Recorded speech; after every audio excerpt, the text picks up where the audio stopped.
My name is Rafael, a young nobleman born in the early 1800s into a family that was admired, envied, and always spoken of in whispers of admiration. My father, Baron Edward Fairfax, was a patron of Cambridge law and friend to three bishops. My mother, Lady Isolde, hailed from the Montrose line, a name synonymous with virtue, wealth, and impeccable reputation.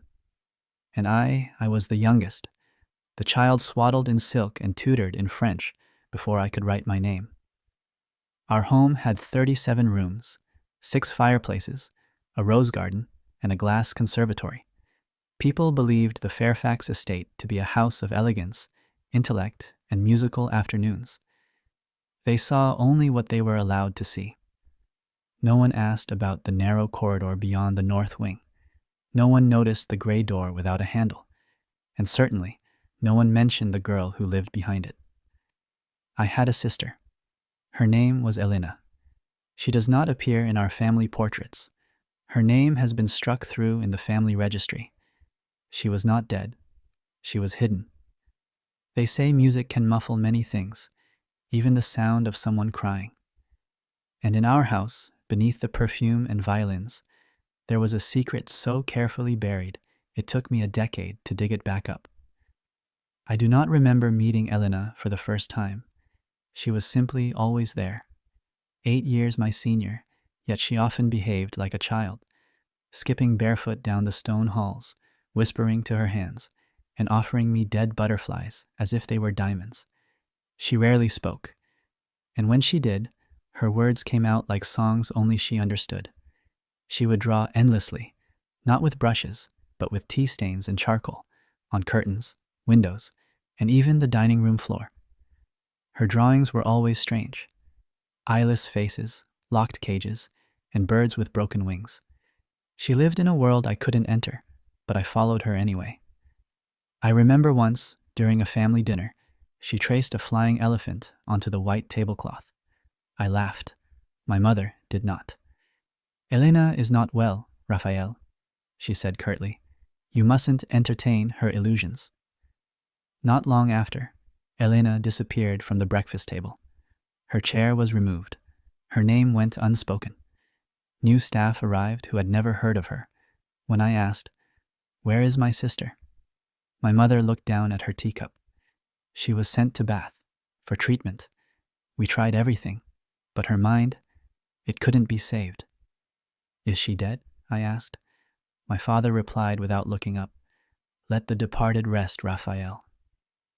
And so, Elena died a second death. This time, not of flesh, but of memory. But I was 10, and I remembered.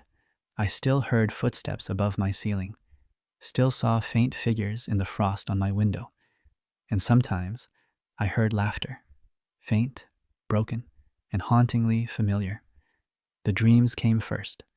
Elena standing in a cold hallway, smiling with vacant eyes. Elena handing me a feather, then vanishing into darkness. I thought I was losing my mind, until one winter night I heard singing. Not a melody, really, just a few cracked notes repeating, barely louder than the wind. But it was real. I found a ring of old keys behind a map in Father's study. I waited until midnight.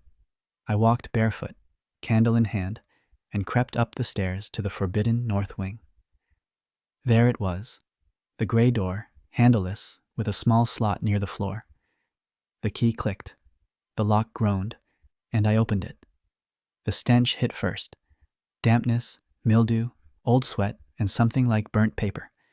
Then the cold, the absolute cold. There were no windows, just stone walls covered in smears of charcoal and reddish stains. Drawings, dozens of them, jagged spirals, screaming mouths, caged animals, and her.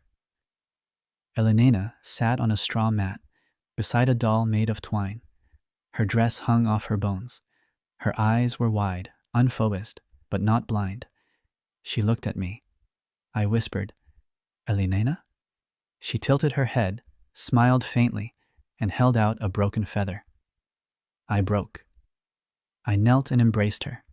She did not resist, but she did not hug me back. I couldn't stay quiet. The next morning, I confronted my parents in the drawing room. My mother embroidered. My father read the Times. I saw her, I said. She's alive. Elena is alive. My mother did not flinch. She was never dead, just removed. My father folded his paper. She is ill, Rafael. Her presence would destroy this family. So you locked her in a cell? She has food, warmth, quiet. It's more than the world would give her. I wanted to scream, but I realized then they did not see cruelty. They saw sacrifice, a necessary cruelty for a greater peace. That night, the lock was changed. A new maid stationed at the north wing, and during dinner, laughter returned, as if nothing had happened, as if above us, someone wasn't sitting in the dark, rocking a doll made of straw. Elena died during a brutal winter, 29 years old. No one noticed she had stopped eating. The tray stayed full for days. The singing stopped. And when the maid opened the door, she found her sitting upright, eyes open, body stiff, cradling her straw doll like a child. There was no doctor, no priest, because, officially, Elena Fairfax had died nearly 2 decades earlier. There was no record, no grave. She was placed in an old servant's trunk, covered with a linen sheet, and wheeled out the back. I wasn't there. I had left years earlier, not out of rebellion, but because I couldn't breathe in a house where the truth had been mortared into the walls. I received a letter. The north wing has been cleared. Nothing more. So I write this now, not for vengeance, but because someone must remember. She lived. She drew. She laughed.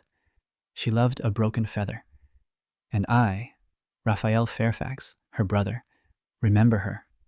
If I remain alive long enough to finish these words, let them be the proof. Elena Fairfax existed, even if the world chose to forget.